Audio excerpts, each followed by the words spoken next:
नमस्कार, मैं डॉक्टर शिशिर उपाध्याय। शख्सियत सफ़र ज़िंदगी का हमारी कोशिश यह है कि इस कार्यक्रम के माध्यम से हम आम आदमी को और जो युवा लोग हैं उनको प्रेरणा मिले, परीक्षार्थियों को प्रेरणा मिले।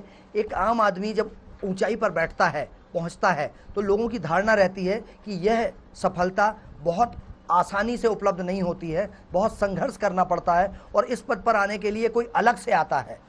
हमारे बीच में, समाज के बीच से ही कोई निकल के आता है, चाहे वो एसपी के रूप में, चाहे कलेक्टर के रूप में, चाहे चीफ सेक्रेटरी के रूप में या मुख्यमंत्री के रूप में, समाज के ही व्यक्ति आते हैं। इसी शख्सियत से जिनको हम आपसे रूबरू करा रहे हैं वो हैं पंकज श्रीवास्तव जी, जो 2011 अखिल भारतीय पुलिस सेवा में 2011 बैच के आईपीएस ऑफिसर हैं। आपका पंकज जी बहुत बहुत स्वागत है। हमारा प्रयास है कि ऐसे हम अपने दर्शकों को, करोड़ों दर्शक जो आपको देख रहे हैं और आपको सुन रहे हैं, वो जान सकें कि आपकी जो शुरुआत है, आप इस सेवा में आए, राज्य प्रशासनिक सेवा में आते हैं, राज्य पुलिस प्रशासनिक सेवा में आप आए, उसके बाद अखिल भारतीय सेवा में आए, और ये जो संघर्ष है, ये संघर्ष में लोगों की धारणा रहती है कि वो कोई अलग से कहीं से अवतरित होते हैं जो इस सेवा में पहुंच जाते हैं। तो आपका शुरुआती, आपका कहाँ के आप रहने वाले हैं, जन्म से लेकर और अब तक की सफलता की कम शब्दों में हमारे दर्शकों को आप अगर एक्सप्लेन करेंगे तो वो प्रेरणा ले सकेंगे। सर धन्यवाद शिशिर जी, बहुत बहुत धन्यवाद। जैसा आपने कहा कि जो लोग इस सेवा में आते हैं वो अलग से होते हैं, ऐसा तो खैर मतलब कोई ऐसा निश्चित वो नहीं है। हर आदमी की एक डेस्टिनी होती है, उसके हिसाब से हर व्यक्ति अपनी सेवा को चुनता है और सेवा उस व्यक्ति को चुन लेती है। लगभग यही कुछ मेरे साथ भी हुआ। मेरा जन्म ग्वालियर में एक मध्यम वर्गीय परिवार में हुआ। पिताजी मेरे हायर सेकेंडरी स्कूल में टीचर थे। शुरुआत से पढ़ाई लिखाई की तरफ ही रुझान रहा। पहले मैंने ग्वालियर से ही इंजीनियरिंग अपना बीए कंप्लीट किया। उसके बाद फिर एमटेक करने आईआईटी कानपुर गया। वहाँ फिर कैंपस के थ्रू एक नौकरी मिली, तो कुछ दिन मैंने इंडियन टेलीफोन इंडस्ट्रीज़ में नौकरी भी की। इसी सेवा के दौरान ये इच्छा हुई कि सिविल सर्विसेज की भी तैयारी की जाए। तभी फिर यूपीएससी की तैयारी शुरू की और साथ साथ पीएससी की भी परीक्षा दी। पीएससी में पहली बार में ही मेरा सिलेक्शन हो गया, तो पुलिस की सेवा ज्वाइन कर ली। इस तरह से जैसे मैं कहा कि एक डेस्टिनी होती है व्यक्ति की, वो उसको ले जाती है जीवन में कहाँ जाना है। उसी प्रकार से मैं राज्य पुलिस सेवा में आया और राज्य पुलिस सेवा में 1995 में मैंने इस सेवा को ज्वाइन किया था। उसके बाद धीरे धीरे सीढ़ियाँ चढ़ते हुए भारतीय पुलिस सेवा में चयन हुआ। 2010 बैच मुझे आईपीएस में मिला और यही यहाँ से आप 2010 में अखिल भारतीय पुलिस सेवा में जब आप आ जाते हैं और उसके बाद चूंकि आपके मन में एक संकल्प रहता है, परिकल्पना रहती है कि आपने जो देखा है, समाज ने आपको दिया है, समाज को संवारने की जिम्मेदारी आपकी होती है। और आप, बहुत सारे लोग नारा देते हैं अपराध मुक्त भारत, अपराध मुक्त समाज। आपको जो जिम्मेदारी पुलिस अधीक्षक के रूप में मिली, तो आपके दिमाग में क्या ऐसा प्लानिंग रहती है कि अपराधों को रोकने के लिए, क्योंकि आप ग्वालियर को बिलोंग करते हैं, एक मध्यम वर्गीय परिवार को बिलोंग करते हैं, अपराध और अपराधियों के बीच में जो जद्दोजहद चलती रहती है हमेशा कि अपराध और पुलिस दोनों, अपराध रोकने के लिए पुलिस एक्टिव रहती है और अपराधी नए नए नित नए वो करते हैं। जहां आप अभी एसपी के रूप में काम कर रहे हैं शाजापुर जिले में, यहाँ किस तरीके की चुनौतियां आपके सामने आती हैं? जहाँ तक शाजापुर ज़िले की बात है, शाजापुर ज़िले में कुछ कंजर कम्युनिटी है जिनके द्वारा कि ट्रक कटिंग की वारदातों को अंजाम दिया जाता है। इसके अलावा चोरियों के अपराध किए जाते हैं। बाकी जो संपत्ति संबंधी अपराध होते हैं वो यहाँ भी होते हैं और दूसरे जो शरीर संबंधी अपराध हैं वो होते हैं। इस इलाके में, जैसा आपने कहा, मैं चूँकि ग्वालियर इलाके से बिलोंग करता हूँ, फायर आर्म्स का चलन बहुत कम है। तो फायर आर्म का इस्तेमाल करके होने वाले अपराधों की संख्या यहाँ लगभग नगण्य है। बहुत कम ऐसे अपराध होते हैं जिसमें कि किसी फायर आर्म का इस्तेमाल हो। इसके अलावा संगठित जो अपराध हैं वो भी यहाँ पर काफ़ी कम है, लेकिन जो सामान्य अपराध हैं वो होते रहते हैं। और जैसा मैंने कहा, मुख्य चुनौती यहाँ पर हाईवे पर जो ट्रक कटिंग की वारदातें हैं, इसके अलावा दूसरे मोटरसाइकिल की चोरियों की वारदातें हैं, अन्य वारदातें हैं, वो पुलिस के लिए चुनौती रहती हैं। और ये आपने सही कहा कि अपराधी अपने कार्य करने का तरीका बदलते रहते हैं। पुलिस की जो प्रमुख भूमिका रहती है, वो जो बेसिक पुलिसिंग का जो मुख्य कार्य है वही है कि prevention and detection of crime. तो दोनों तरह से हमको काम करना होता है। एक तरफ तो हमको ये ध्यान देना होता है कि क्राइम को प्रिवेंट कैसे किया जा सकता है, यानी कि अपराध को घटित होने से पहले कैसे रोक सकते हैं। वो मुझे लगता है कि डिटेक्शन ऑफ क्राइम से ज़्यादा मुश्किल काम है और वो एक ऐसा काम है कि जिसका कि आकलन भी करना संभव नहीं होता, उसको क्वांटिफाई नहीं किया जा सकता कि कितना आपने प्रिवेंशन में काम किया। बेसिकली वो लोगों की नज़र में नहीं आता। जब तक कोई अपराध घटित नहीं हुआ तब तक वो लोगों की नज़रों में नहीं आता। एक बार अपराध घटित होता है तो उसके बाद फिर वो मीडिया में भी आता है और लोगों को भी दिखाई देता है कि इस अपराध को ट्रेस करने में, इसको डिटेक्ट करने में पुलिस ने कितनी मेहनत की, आरोपियों को गिरफ्तार किया। लेकिन जो प्रिवेंशन का पार्ट है वो भी उतना ही, या मेरे विचार से उससे ज़्यादा महत्वपूर्ण है। उसके अंदर अपने को करना ये होता है कि पहले तो उसकी जो अपराध का जो पैटर्न है उसको स्टडी करना पड़ता है। अपराधियों का जो अपराध करने का तरीका है, उनका जो एरिया है अपराध करने का, उनके जो उस तरह से दूसरे लोग हैं जो कि अपराध में उनको सहयोग करते हैं, मतलब पेरीफेरी के लोग हैं जो डायरेक्टली अपराध में इन्वॉल्व नहीं है लेकिन उनकी वजह से वो अपराध घटित कर रहे हैं। जैसे कंजर वाले प्रकरणों में हम कहें तो ऐसे लोग जो कंजर कटिंग से जो माल ट्रकों से लूटते हैं तो उनको खरीदते हैं या उनके माध्यम से वो माल बिकता है। तो इस तरह के लोगों को भी, सभी लोगों को अपने नेट में लेना, उनके ऊपर भी नज़र रखना, तो ये सारी चीज़ें होती हैं। डिटेक्शन से पहले जो प्रिवेंशन का अपना फील्ड है उसमें काम करती हैं और इसमें जितना सजगता से पुलिस काम करेगी उतना ज़्यादा सफल हो सकती है अपराध को प्रिवेंट करने में। और नाइट पेट्रोलिंग वगैरह तो खैर ऑब्वियस चीज़ें हैं जो कि सभी लोगों के ध्यान में आती हैं कि रात्रि में पुलिस गश्त करती है अपराध को रोकने के लिए। इसके अलावा बहुत सारे कम्युनल एंगल के भी पॉइंट्स होते हैं जिसमें कि यदि प्रोएक्टिव होकर पुलिस काम करे तो उसको स्थिति बिगड़ने से पहले ही रोका जा सकता है। वो भी एक प्रिवेंशन का काम है, लॉ एंड ऑर्डर की दृष्टि से, अपराध की दृष्टि से नहीं। एसपी साहब, चूंकि आपको ये दूसरा जिला है, बुरहानपुर भी आप एसपी रहे और बुरहानपुर भी लगभग कम्युनल, बहुत ज़्यादा कम्युनल समस्याएं होती थी। वहाँ के अपराध की तरीका अलग होता था और यहाँ जहाँ आप शाजापुर जिले के एसपी हैं, यहाँ भी कम्युनल घटनाएं होती हैं और अपराध भी कंजर वाला यहाँ पर ज़्यादा वो है। आपको लगता है कि जिस तरीके से हमारे दर्शक चूँकि जानना चाहेंगे, जिस तरीके के अपराधों से ये लोग लिप्त रहते हैं और इनका संरक्षण देते हैं, चूँकि नित्य नई योजनाएं बनाते हैं अपराधी और पुलिस के पास उतना हाईटेक व्यवस्था नहीं रहती है, तो क्या पब्लिक को इन्वॉल्व करके इन अपराधों को रोकने की भी योजना रहती है? क्योंकि मध्य प्रदेश शासन, डीजीपी साहब, गृह मंत्री जी और मुख्यमंत्री जी पुलिस पब्लिक मित्र का एक भाव लेके हमेशा चलते हैं। नहीं, ये बात तो बिल्कुल सही है कि पब्लिक के बिना तो पुलिसिंग हो ही नहीं सकती। पब्लिक का सपोर्ट तो बहुत ही ज़रूरी है। मतलब उसमें पब्लिक का सपोर्ट ना सिर्फ अपराध को रोकने के लिए बल्कि एक जो पुलिस जो भी कार्य कर रही है वो बेसिकली पब्लिक के लिए कर रही है। और यदि पब्लिक से आपका जुड़ाव नहीं है और आपके प्रति पब्लिक का भरोसा नहीं है तो आप किसी भी कार्य में सफल नहीं हो पाएंगे। कई बार शिकायतें ऐसे स्तर तक आती हैं कि पब्लिक का ये कहना होता है, कंप्लेंट रहती है कि यदि हम पुलिस को या पुलिस के किसी अधिकारी को, कर्मचारी को कोई सूचना देते हैं अपराधी के बारे में तो अपराधी तक पहुंच जाती है जी। तो अगर इस स्तर तक पब्लिक का और पुलिस का जुड़ाव खराब हो जाएगा तो फिर स्वाभाविक है कि फिर कार्य करने का जो माहौल है वो ख़त्म हो जाता है। तो इसलिए सबसे पहले ज़रूरी है कि आप अपनी क्रेडिबिलिटी बनाएं। लोगों की नज़रों में क्रेडिबिलिटी बनाना सबसे पहली आवश्यकता है कि आप जो कार्य कर रहे हैं उसको लोग स्वीकार करें और ये माने कि आप उनके दोस्त हैं। उनके मतलब जो लोग भी अपराधी तत्व तो बहुत कम है, संख्या की दृष्टि से देखें तो बहुत कम तत्व ऐसा है जो कि अपराध में लिप्त है। अधिकतर लोग तो शांति व्यवस्था कायम रखना चाहते हैं और अपना कानून के हिसाब से अपना काम करना चाहते हैं, तो सारे आपके मित्र हैं। तो उन मित्रों को ये महसूस भी होना चाहिए कि पुलिस उनके मित्र है। और इसमें बहुत सारी, जैसे आपने सही कहा कि पुलिस मुख्यालय के स्तर से भी, शासन के स्तर से भी, हर जगह से ये प्रयास हो रहा है कि पुलिस की एक छवि है उसको इस तरह से सुधारा जाए एक सकारात्मक रूप से, जिसमें कि लोगों को ये महसूस हो कि पुलिस उनके पक्ष में, उनके हित में कार्य कर रही है। तो ये तो पहली आवश्यकता है। इसके बाद जो दूसरी बात आपने कही कि अपराधी नित नए तरीके इस्तेमाल करते हैं और पुलिस उस तरह से हाईटेक नहीं है, इस बात में मैं ये कहूँगा कि वर्तमान में पुलिस भी काफ़ी हाईटेक हो गई है और इवन अपराधी जो अपने काम करने का तरीका बदल रहे हैं तो पुलिस ने भी उस हिसाब से अपने कार्य करने का तरीका बदला है।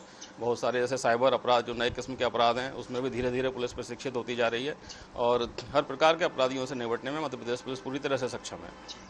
पंकज जी, जो हालात हैं, जो परिस्थिति है, चूँकि चाहे अर्चना चिटनिस जी हों बुरहानपुर से, जो पहले विधायक हुआ करती थी, स्वर्गीय नंद कुमार सिंह चौहान जी जो सांसद हुआ करते थे, उनका और आज की स्थिति में सारे लोगों का जो कहने का अभिप्राय है वो हमेशा यह रहा है कि आपकी तरफ से जो भी बात आती है उसमें आप पब्लिक के प्रति आपका हमेशा सद्भाव रहा है और पब्लिक को जोड़ के, क्योंकि कम्युनल कोई आज तक नहीं हो पाया, कम्युनल ऐसी कोई घटना नहीं हो पाई है। आप जब से शाजापुर में आए हैं तो ऐसी कोई घटना नहीं हो पाई है जिसके कारण प्रदेश में या मुख्यमंत्री जी या सरकार को समस्या खड़ी हुई हो। तो ये कम्युनल सद्भाव बनाने की आपकी जो योजना है उस पर आप कितने सफल रहे हैं? ये बात आपकी ठीक है। एसपी बनने से पहले जब मैं एडिशनल एसपी था तब भी मैंने मंदसौर में 3 साल काम किया एडिशनल एसपी के तौर पे, 3 साल उज्जैन में एडिशनल एसपी के तौर पे कार्य किया, 2 साल इंदौर में कार्य किया। तो ये लगभग पूरा एरिया जो मालवा अंचल है अपना, इसी प्रकार का पैटर्न है इसमें, कम्युनल सेंसिटिविटी की यहाँ तक बात है। तो ये एक लंबा अनुभव मेरा एसपी बनने से पहले का भी था, जो कि काम आया है। और ये बिल्कुल सही है कि दो समुदायों के बीच में जब भरोसे की कमी होती है तभी छोटी छोटी चीज़ें बड़ा विवाद का रूप बनती हैं। और उसमें एक सेतु के रूप में अगर पुलिस अपनी भूमिका का निर्वहन करे दोनों समुदाय के बीच में, तो फिर बहुत सारी चीज़ें जो कि आगे जाकर एक बड़ा कम्युनल टेंशन का माहौल बना सकती हैं, उसको सुलझाया जा सकता है। और इसमें मेरा मानना यह है कि जो शांति काल है, मतलब जिस समय चीज़ें ठीक चल रही हैं, उस समय हम यदि अपना एफर्ट लगा लें, लोगों को लगातार जोड़ के रखें, तो फिर जो इस तरह की इमरजेंसी सिचुएशन आती है उस समय हमको उस चीज़ का बहुत फ़ायदा मिलता है। अगर हम उस चीज़ के इंतजार में बैठे रहेंगी, जब समस्याएं आएंगी, जब चीज़ें ख़राब होंगी, तब हम दोनों कम्युनिटी के लोगों को आपस में बिठाएं, उनके साथ बात करें, तो वो फिर कई बार चीज़ें आउट ऑफ हैंड हो जाती हैं, आउट ऑफ कंट्रोल हो जाती हैं। तो इसमें बुरहानपुर में भी जब मैं था तो मैंने मोहल्ला स्तर पर सद्भावना समितियों का गठन किया था। उसका उद्देश्य यही था कि लगातार रोज़ प्रतिदिन, जैसे ये जरूरी नहीं है कि एसपी स्वयं जाए, लेकिन वो पूरा मॉनिटरिंग मेरी रहती थी। थाना स्तर पर कोई कर्मचारी यदि बीट में जा रहा है तो वहाँ पर जितने लोग भी उपलब्ध हैं, दोनों कम्युनिटी के 10-20 लोग जो भी उपलब्ध हैं, उनको बिठा के सामान्य बातचीत करें। उसका आशय ये है कि दोनों लोग साथ में बैठेंगे, सामान्य बातचीत करेंगे, तो जो एक आपस में जो सद्भाव है, आपस में जो एक दूसरे के प्रति ट्रस्ट है, वो बढ़ेगा। और वो ऐसी चीज़ें कई बार जो छोटी छोटी चीज़ें जो कि समस्या का रूप ले सकती हैं, उनको सुलझाने में वो आपस में ही सुलझान लेते हैं और वो चीज़ें इस बड़ी कम्युनल टेंशन का बायस नहीं बनती हैं। बुरहानपुर जैसा भी आपने कहा कि काफ़ी कम्युनली सेंसिटिव है। बुरहानपुर में एक चूँकि वो महाराष्ट्र का एक बॉर्डर का जिला भी है, तो बहुत सारी चीज़ें उस हिसाब से भी वहाँ पे डिफरेंट हैं जो शाहजहाँपुर के अगर दृष्टिकोण से देखें। राजनीतिक दृष्टि से जैसे आपने नाम लिया, अर्चना चिटनिस जी पूर्व मंत्री थी उस वक्त में जब मैं वहाँ पर एसपी था, तो नंद कुमार चौहान साहब जो कि अब हमारे बीच नहीं हैं, वो प्रदेश अध्यक्ष थे, और अर्चना चिटनिस मैडम उस समय मंत्री थी, कैबिनेट मंत्री थी। तो सभी लोगों का सहयोग भी इस समय भरपूर रहता था और जो सांप्रदायिक सद्भाव था वो हमेशा अच्छा बना रहा। छुटपुट घटनाएं कुछ हुई भी, लेकिन वो बहुत जल्दी नियंत्रण में आ गई। जो आपने जो बताया है कि कहीं ना कहीं संवादहीनता समाज में वैमनस्यता पैदा कर देती है, और आपकी कोशिश होती है कि संवाद बनाया रखा जाए सभी वर्गों में, हिंदू, मुस्लिम, सिख, ईसाई, सारे आपस में अगर संवाद करते रहते हैं तो ऐसी स्थिति नहीं बनती है। कोई ऐसा हमारे दर्शकों को अगर आप बता पाएँ कि ऐसी घटनाओं को आपने जो एक्सपेरिमेंट किए होंगे, इस तरीके की घटनाओं को रोकने के लिए आपकी पहल जो होती है और जो बाद में ऐसी परिस्थिति बन जाती है जो घटना होने के पहले आप एक्टिव हो गए और उसको रोक दिया। इस संबंध में जैसे बुरहानपुर का अगर मैं उदाहरण देना चाहूँ, बुरहानपुर में जब मैं था तो उस समय ये सांप्रदायिक दृष्टिकोण से तो नहीं, और जो वहाँ पर जो अलग अलग समुदाय के लोग थे उनके बीच में पूर्व में कुछ घटनाएं हो गई थी, खासकर अंबेडकर जी की प्रतिमा और शिवाजी की प्रतिमा को लेकर। वो वाला एंगल भी चूँकि महाराष्ट्र का बॉर्डर इलाका है तो वहाँ पर काफ़ी प्रभावी था। तो उसमें लगातार ये प्रतिमाओं को लेकर हमेशा ये दिक्कत रहती थी कि किसी की प्रतिमा के साथ किसी दूसरे वर्ग ने छेड़छाड़ कर दी तो उसमें लोगों के बीच में एक वैमनस्यता का माहौल बनता था। और कई बार जैसे शिवाजी जयंती के कार्यक्रम होते हैं या 1 जनवरी को भीमा कोरेगांव जयंती होती है, तो ये सारे सेंसिटिव मुद्दे रहते हैं। तो उसमें हम लोग हमेशा इनसे पहले दोनों समुदाय की बैठक कर लेते थे और पूर्व की जो घटनाएं हुई हैं उनसे सबक लेके और उन लोगों को सभी को ये समझाइश देते थे कि इस तरह की घटनाओं से दूर रहें, और इसका अच्छा परिणाम आया। सभी कार्यक्रम ठीक ठाक हुए और कभी कोई इस तरह की परिस्थिति नहीं बनी जिसमें कि विभिन्न समुदाय के बीच में कोई टकराव की स्थिति बनी हो। मध्य प्रदेश का जो शाहजहाँपुर जिला है, और शाहजहाँपुर जिले में चूँकि यहाँ के मंत्री यहाँ से हैं और यहाँ के सांसद हैं, क्या आपको लगता है कि सत्ता भारतीय जनता पार्टी की है और सत्ता में होने के बाद विपक्ष में यहाँ के 2-3 विधायक हैं, तो कभी आपको ऐसा लगता है कि ये सत्ता पक्ष और विपक्ष के जो दबाव रहते हैं उसके कारण कई बार अपराधियों को डायरेक्ट इनडायरेक्ट संरक्षण मिल जाता है, खासकर छोटी छोटी घटनाओं को मुद्दा बना के बहुत सारे जो स्थानीय संगठन हैं वो उसका दुरुपयोग करने लगते हैं। और चूंकि आप अनुभव है, आप मंदसौर में रहे हैं, आप नीमच में रहे हैं, आप बुरहानपुर में रहे, तो आपको ये स्टार्टिंग से अनुभव है कि आप एडिशनल एसपी के रूप में भी आपने काम किया है, तो इनको कैसे हैंडल कर पाते हैं आप, क्योंकि राजनीतिक दबाव तो आता होगा। देखिए, राजनीतिक दबाव के मामले में तो मेरा बड़ा स्पष्ट मानना है कि जो भी जनप्रतिनिधि हैं, चाहे वो सत्ता पक्ष के हों या विपक्ष के हों, वो चूंकि हम लोगों से ज़्यादा जनता के बीच में रहते हैं, तो उनका जो आकलन होता है, मतलब इवन उनका जो आकलन हमारे कार्य के प्रति भी है, वो हमारे से ज़्यादा बेहतर है। हम स्वयं तो स्वाभाविक सी बात है अपना आकलन कैसे कर सकते हैं, कोई भी व्यक्ति अपना आकलन स्वयं नहीं कर सकता, उसका आकलन जो कार्य कर रहा है वो जिन व्यक्तियों के लिए कार्य कर रहा है वही लोग कर सकते हैं। तो जनप्रतिनिधि अगर कोई बात हमारे तक लाते हैं तो उसको इस रूप में लेना कि वो राजनीतिक दबाव की स्थिति हो गई, वो बिल्कुल उचित नहीं है। उसको सबसे पहले अपने को ये सोचना चाहिए कि हम कहाँ सुधार कर सकते हैं, अगर वो कोई चीज़ हम तक ला रहे हैं तो उसमें कितनी गहराई है, और उसके हिसाब से कोई गलतियाँ हर व्यक्ति से होती हैं, और बहुत सारी चीज़ें ये भी होता है कि हमारे पास सही रूप में आ नहीं पाती हैं। तो जनप्रतिनिधियों का पॉजिटिव रोल हम हमेशा देखते हैं, और इसी हिसाब से मैंने हमेशा से काम किया। जनप्रतिनिधियों के द्वारा अगर कोई चीज़ बताई जाती है तो उसको पॉजिटिवली लेते हैं, उसको परीक्षण करते हैं, अगर वो उचित है तो उसके हिसाब से कानून सम्मत जो कार्रवाई है, विधि सम्मत जो कार्रवाई है वो करते हैं। उसको किसी तरह में दबाव के रूप में नहीं लेता, चाहे वो सत्ता पक्ष का विधायक हो, विपक्ष का विधायक हो, जो भी हो। पंकज जी, एक शाजापुर में हाईवे निकलता है, आगरा बॉम्बे रोड निकलता है, आपने एक कटिंग की बात करी। एक और समस्या आती है, उस पर हमने कई जिलों में इस पर बात भी की थी, और माननीय मुख्यमंत्री जी और माननीय मंत्री जी भी बहुत उस पर चिंतित रहते हैं।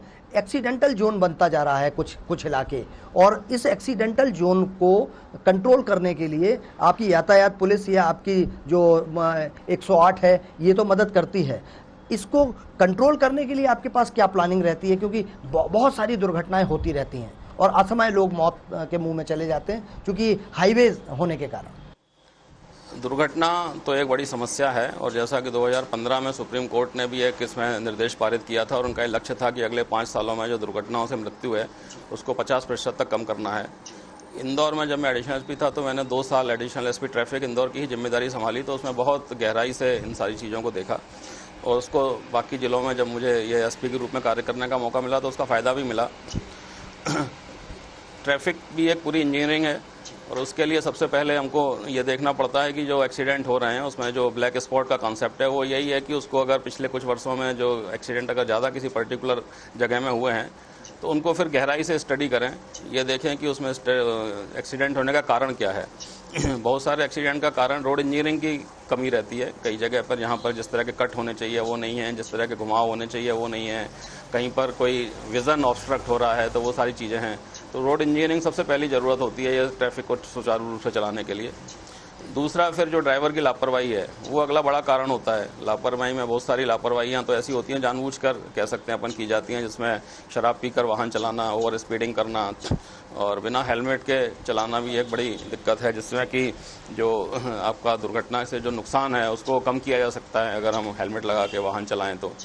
उस पर चालानी कार्रवाई करके, समझाइश दे के, जो इन्फोर्समेंट का पार्ट है उसके माध्यम से उसको कम किया जा सकता है। कुल मिलाकर जो ट्रैफिक का मामला है और ट्रैफिक से होने वाली दुर्घटनाओं का मामला है बड़ा अनफॉर्चुनेट है। लगभग 1.5 लाख मृत्यु प्रति वर्ष हिंदुस्तान में ट्रैफिक दुर्घटनाओं में हो जाती हैं, जो कि हत्या जैसा जो जघन्य अपराध होता है उससे होने वाली मृत्यु की तुलना में कई गुना अधिक है। तो और ये दुर्घटनाएं की वजह से जो मृत्यु हो रही हैं इनको थोड़ी सी सावधानी से टाला भी जा सकता है, लेकिन ये जिम्मेदारी जो है वो सामूहिक है, किसी एक व्यक्ति की नहीं है। ट्रैफिक के साथ मामला यही है कि जब हम रोड पर चलते हैं तो हम स्वयं कितना भी सावधान रहें, यदि सामने वाला व्यक्ति असावधान है तो वो भी एक ट्रैफिक का दुर्घटना का कारण बन सकता है। तो इसलिए ये जो जिम्मेदारी है ट्रैफिक के मामले में, ये सामूहिक जिम्मेदारी है। यदि कोई भी उसके रूल्स का उल्लंघन करता है तो ये भी हमारी जवाबदारी है कि अपने साथ साथ उसको भी हम टोकें और उसको भी ये कोशिश करें कि यातायात नियमों का पालन करें। खासकर कई बार आपने देखा होगा कि जैसे डिवाइडर के साथ 2 लेन है और अलग अलग आने जाने का रास्ते हैं, उसके बावजूद भी लोग वन वे का उल्लंघन करते हैं और उसको गलत दिशा में आते हैं। तो सीधे सीधे यातायात में दुर्घटना को निमंत्रण देने जैसी चीज़ होती है। तो ये कुल मिलाकर अगर सभी लोग जागरूक हों धीरे धीरे तो यातायात से होने वाली दुर्घटनाओं को और दुर्घटनाओं में होने वाली मृत्यु को काफ़ी हद तक कम किया जा सकता है। और ख़ासकर जो दुर्घटनाओं में होने वाली मृत्यु का अगर हम आकलन करेंगे तो बहुत सारा जो यंग लोग हैं और ख़ासकर जो ऐसे लोग हैं जो अर्निंग मेंबर्स होते हैं फैमिली के 18 से 45-50 साल के बीच के, उनकी मृत्यु ज़्यादा होती है। तो बड़ा ही दुखद पहलू है और इसमें ज़्यादा दुख इस बात का है कि इसको थोड़ी सावधानी से टाला जा सकता है, कम किया जा सकता है। जो परिस्थिति है उसमें एक और बात सामने निकल कर आती है, चूंकि अपराधों पे चर्चा कर रहे हैं हम, एक अपराध पे और सुना जाता है, हमारी आधी आबादी महिलाओं की है। महिला अपराध पर, चूंकि शाजापुर में वैसे बहुत ज़्यादा ऐसे अपराध सामने नहीं आते हैं, लेकिन महिला अपराध को रोकने के लिए और उनको जल्द न्याय मिले, इस पर आपकी शाजापुर ज़िले में या बुरहानपुर में आपने ऐसे जो कार्य किए हैं और क्या योजना है आपकी महिला अपराध? महिला अपराधों के मामले में भी संवेदनशीलता काफ़ी बढ़ाने की आवश्यकता है। महिला अपराधों में एक तो घरेलू हिंसा के अपराध भी काफ़ी होते हैं और उसमें से कुछ रिपोर्ट होते हैं, कई बार कुछ रिपोर्ट नहीं भी होते हैं घरेलू हिंसा के जो अपराध हैं। इसके अलावा जो छेड़छाड़ के अपराध हैं या इसके 376 वगैरह के अपराध हैं, ये भी लगातार घटित होते रहते हैं। इसमें सबसे पहले तो अपराध को अगर हम कम करने की बात करें तो जागरूकता की बहुत ज़रूरत है। जागरूकता महिलाओं में नहीं, पुरुषों में ज़्यादा ज़रूरी है, क्योंकि अपराध को घटित करने वाले तो महिलाओं के प्रति वो पुरुष ही हैं।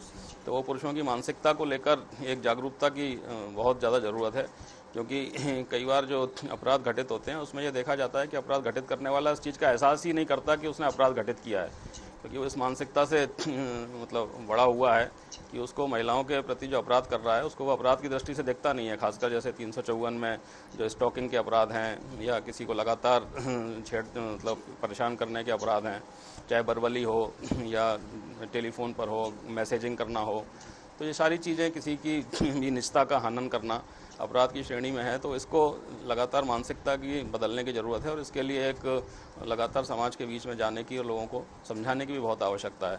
जहाँ तक अपराध घटित होने के बाद की कार्रवाई का सवाल है, तो इसमें पुलिस की भूमिका यही रहना चाहिए और यही रहती है कि तत्काल उसमें आरोपी को गिरफ्तार किया जाए। पब्लिक में एक मैसेज जाए, समाज में एक मैसेज जाए कि यदि कोई अपराध घटित करेगा तो तत्काल मतलब जो रिएक्शन टाइम है वो आपका जितना कम होगा वो आगे के लिए उतना ही एक समाज में मैसेज देने के लिए फ़ायदेमंद होगा। और साथ साथ उसमें आपराधिक कार्रवाई करने के साथ साथ उसको प्रतिबंधात्मक कार्रवाई करना भी जरूरी है कि भविष्य में फिर वो और फिर एक लगातार इसका रिकॉर्ड भी रखना जरूरी है। यदि कोई रिपीटेटिव ऑफेंस करता है महिलाओं के प्रति तो उसके प्रति कड़ी कार्रवाई की जाए। सर, 2 दिन पहले पुलिस मुख्यालय ने एक निर्देश जारी किया और मध्य प्रदेश से बहुत बच्चे गायब हो रहे हैं और बच्चे जो मासूम बच्चे हैं जो अल्प समय में किसी न किसी रूप में गायब कर दिए जाते हैं, उस पर बहुत गंभीरता से उसका सर्वे भी हुआ और उसमें बहुत ऐसा आया कि प्रतिदिन लगभग 2 दर्जन से ज़्यादा बच्चे गायब हो रहे हैं। उसके लिए आपकी मध्य प्रदेश पुलिस की तरफ से शाजापुर ज़िले में किस तरीके की प्लानिंग, क्योंकि बच्चों की गुमशुदगी का, जो मासूम बच्चों की गुमशुदगी, उनके आर्गन का एक ये रिपोर्ट आई है कि उन बच्चों को या तो हाथ पांव काट के उनको भीख मंगवाई जाती है दूसरे प्रांतों में या उनके आर्गन सेल कर दिए जाते हैं, उसके गिरोह सक्रिय हैं। इसके लिए आपका क्या प्लानिंग रहती है?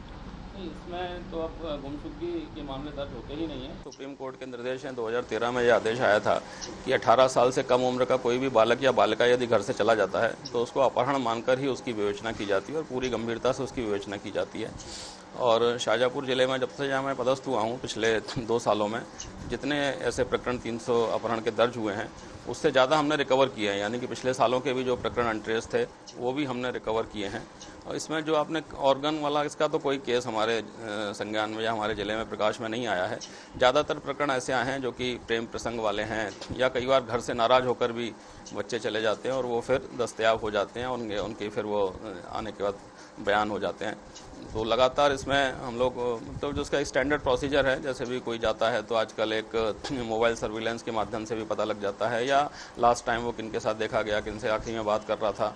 लेकिन इसमें गंभीरता की ज़रूरत है, लगातार उसको पूरी गंभीरता से अगर ट्रेस किया जाए तो सफलता मिलती है और उसी फार्मूले पे हम लोग लगातार यहाँ काम कर रहे हैं। जैसे कोई रिपोर्ट आती है तो तुरंत एक अपहरण का मामला दर्ज करके और जितने भी पहलू हो सकते हैं उन सभी पहलुओं पर काम करके जल्दी से जल्दी उनकी दस्तयाबी की कोशिश करते हैं। फिर उसके दस्तयाब होने के बाद जो भी परिस्थिति होती है उसके बयानों के आधार पर सामने आती है। उसमें यदि कोई नाबालिग लड़की है और उसके साथ कोई ज़बरदस्ती हुई है तो उसमें फिर उन धाराओं का इजाफा करके फिर आरोपी के खिलाफ कार्रवाई की जाती है।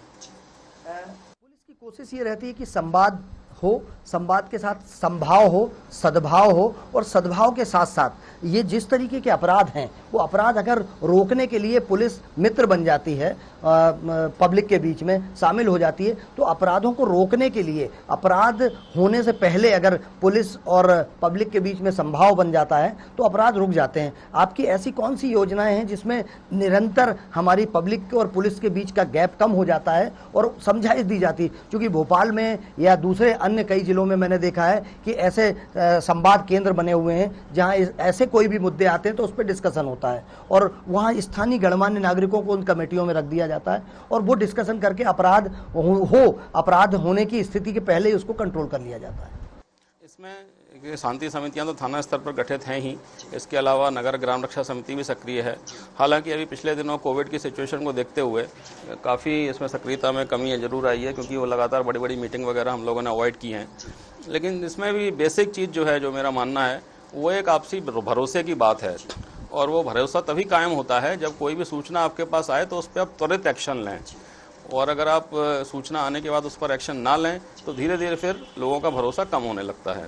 तो यानी मतलब उसकी कमी नहीं है कि आपको काम करने के लिए सूचनाओं की कमी है। निर्भर इस पर करता है कि जो सूचनाएं आपके पास आ रही हैं उस पर आपने कार्य क्या किया, उसको किस तरह से आपने लिया और उस पर किस तरह की एक्शन लिया। अगर आप एक्शन लेंगे तो निश्चित रूप से लोगों के पास सूचना देने के लिए तो आजकल बहुत सारे साधन हैं, सामने आने की भी ज़रूरत नहीं है। मोबाइल पर बिना नाम बताए भी लोग सूचना देते हैं। लेकिन बस बॉटम लाइन यही है कि उस पर आप कितनी जल्दी और कितना सख्त एक्शन लेते हैं। एसपी साहब, चूँकि हमारे दर्शकों को, देश के करोड़ों दर्शकों को आपकी जो कार्यप्रणाली है ये तो समझ में आ रही है। आप संवाद करना चाहते हैं, पब्लिक के बीच में रहना चाहते हैं और भरोसा कायम करना चाहते हैं कि अपराधियों को रोकने के लिए पुलिस है, उनकी प्रहरी के रूप में है।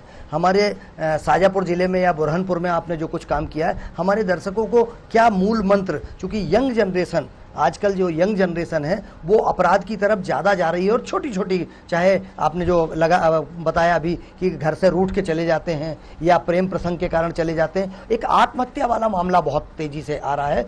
जल्दी ही पैनिक हो जाना और आत्महत्या कर लेना। एक भारत सरकार की एक रिपोर्ट आई थी जिसमें जितने मामले दुर्घटनाओं में या कम्युनल में या अपराध में या उससे नहीं, उससे ज़्यादा लोग आत्महत्या कर लेते हैं। इसको रोकने के लिए आपकी कोई प्लानिंग है जिस पे अपन संवाद कर सकें? इसमें पुलिस के द्वारा जो डायरेक्टली महिला हेल्पलाइन वगैरह का इस्तेमाल किया जाता है, परिवार परामर्श केंद्र का इस्तेमाल किया जाता है। लेकिन मेरा मानना यह है कि इस चीज़ों में पुलिस से ज़्यादा एक सामाजिक जो एक जिम्मेदारी है, या जिस तरह से सबसे छोटी इकाई जैसे देखा जाए समाज की जो परिवार है, परिवार में आपस में सामंजस्य हो, लोगों का एक दूसरे के बीच में संवाद हो। तो जहाँ तक जैसे आत्महत्या का जो मेन है वो डिप्रेशन से शुरू होता है। तो डिप्रेशन से शुरू होता है तो एक दिन में नहीं होता, डिप्रेशन में टाइम लगता है। तो उस डिप्रेशन के दौरान घर वालों से उसका कैसा संवाद है। अगर कोई बच्चा बच्ची डिप्रेशन में जा रहा है तो घर वाले उसको मतलब उसको पहले तो पहचानें, जल्दी उसके लक्षणों को पहचानें और उसके बाद उसको निराकरण की कोशिश करें। कई बार ये होता है कि बच्चे को घर से समाधान नहीं मिलता तो धीरे धीरे फिर वो और फिर डिप्रेशन में चला जाता है, गलत रास्ते की तरफ चला जाता है। तो इसलिए मेरा मानना ये है कि पुलिस के पास मतलब इस तरह की चीज़ें सामान्यतः आती तब हैं जब वो काफ़ी देर हो चुकी होती है।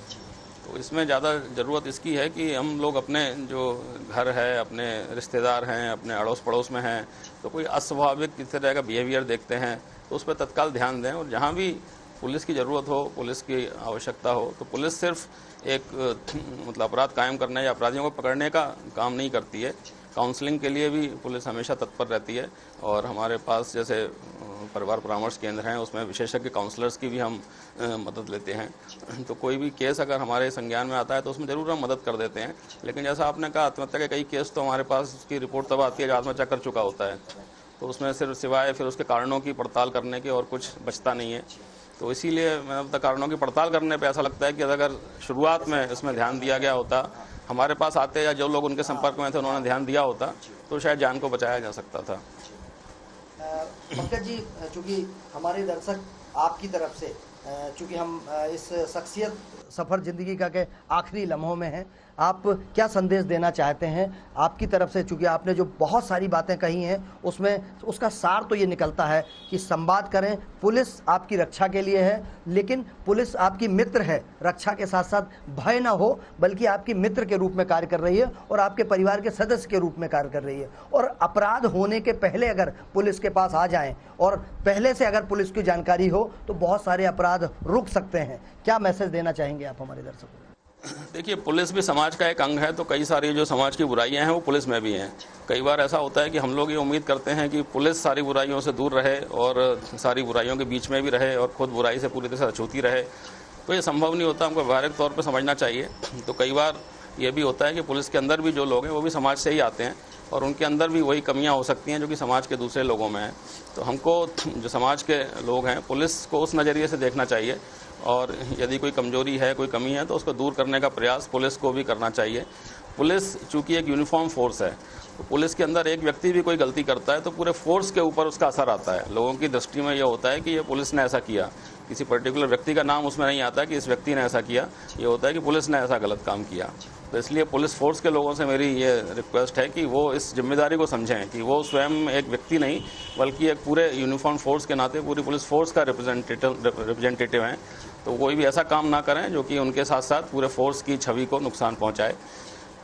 और ये बात सही है कि पुलिस की छवि पुराने समय में काफ़ी अलग प्रकार की रही है और उसको धीरे धीरे बदलने का कार्य हो रहा है और काफ़ी हद तक बदली भी है, लेकिन अभी भी उसमें सुधार की गुंजाइश है। हम कोई अच्छा काम कर रहे हैं तो वो लोगों के समक्ष तक आना चाहिए। कई बार ये होता है कि बहुत सारी चीज़ें हम लोग, चूँकि हमारा फर्स्ट हैंड एक्सपीरियंस नहीं होता, जैसे मेरे ही मामले में अगर हम जब पुलिस की नौकरी में नहीं आते उस समय तक किसी पुलिस वाले से मिलते नहीं थे, कहीं पुलिस की तरफ जाते नहीं थे। सामान्य तौर पर ये सोचते थे कि हमारा क्या काम, थाने से इससे क्या काम, हमको पढ़ना है, लिखना है, घर जाना है, कॉलेज आना है। तो जो हमारा पुलिस के प्रति जो नज़रिया बनता है वो बनता है दूसरे से जो सुनते हैं हम, या जिस तरह से मीडिया में, जिस तरह से फिल्मों में, जिस तरह से सीरियल्स में उसको पोर्ट्रे किया जाता है, अखबारों में जिस तरह से खबरें हम क्राइम की रिपोर्टिंग देखते हैं, उससे हमारा एक नज़रिया बन जाता है। तो जब तक हम स्वयं पुलिस के संपर्क में नहीं आएंगे, जरूरी नहीं कि कोई अपराध हो तो एक अपराधी की तरह या एक फरियादी की तरह ही हम पुलिस के संपर्क में आए। दूसरे बहुत सारे ऐसे चीज़ें हैं, जैसे कि अभी एक पुलिस कैडेट योजना चल रही है जिसमें कि स्कूल के बच्चों को हम पुलिस के साथ संपर्क में लाके उनको पूरा भ्रमण कराते हैं, थाने का भी, पुलिस लाइन का भी, कैसे पुलिस काम करती है वो दिखाते हैं। तो ऐसे बहुत सारी चीज़ें पुलिस की पॉजिटिव छवि को उभारने के लिए ये सामने आ रही हैं। तो इसके माध्यम से मेरा अनुरोध यही है कि हम पूर्वाग्रह से ग्रस्त होकर कोई अपनी एक धारणा कायम ना करें। फर्स्ट हैंड एक्सपीरियंस के आधार पर जो हम महसूस करें उसी प्रकार से अपनी छवि पुलिस के प्रति बनाएं। यदि पुलिस की कहीं कोई कमजोरी है तो उसको भी सामने लाएं और उसमें सुधार के लिए पुलिस भी हमेशा कोशिश करे। तभी समाज और पुलिस के बीच में जो अभी भी थोड़ा जो गैप रहा है वो ख़त्म हो और पुलिस समाज के हित में काम कर सके, मित्र बनकर काम कर सके। तो ये समाज के भी हित में है और पुलिस के लिए तो अत्यंत नितांत आवश्यक है। पुलिस आपकी पहरेदार है, आपके परिवार के है, आपकी मित्र है। यदि पुलिस से आप सद्भाव बनाकर, संवाद बनाकर समाज को अपराध मुक्त करना चाहते हैं तो समाज की भी बहुत बड़ी जिम्मेदारी है। जिस तरीके की छवि हम पुलिस के बारे में सोचते हैं उसके बिल्कुल इतर पंकज श्रीवास्तव जी की वर्किंग है। जनता के बीच, जनता के साथ, जनता के लिए काम करने वाले पुलिस अधीक्षक पंकज श्रीवास्तव जी हैं। आप हमारे साथ साधना के खास कार्यक्रम शख्सियत सफर जिंदगी का में जुड़े, आपका बहुत बहुत धन्यवाद। बने रहिए साधना न्यूज़ पर। नमस्कार। बहुत बहुत धन्यवाद।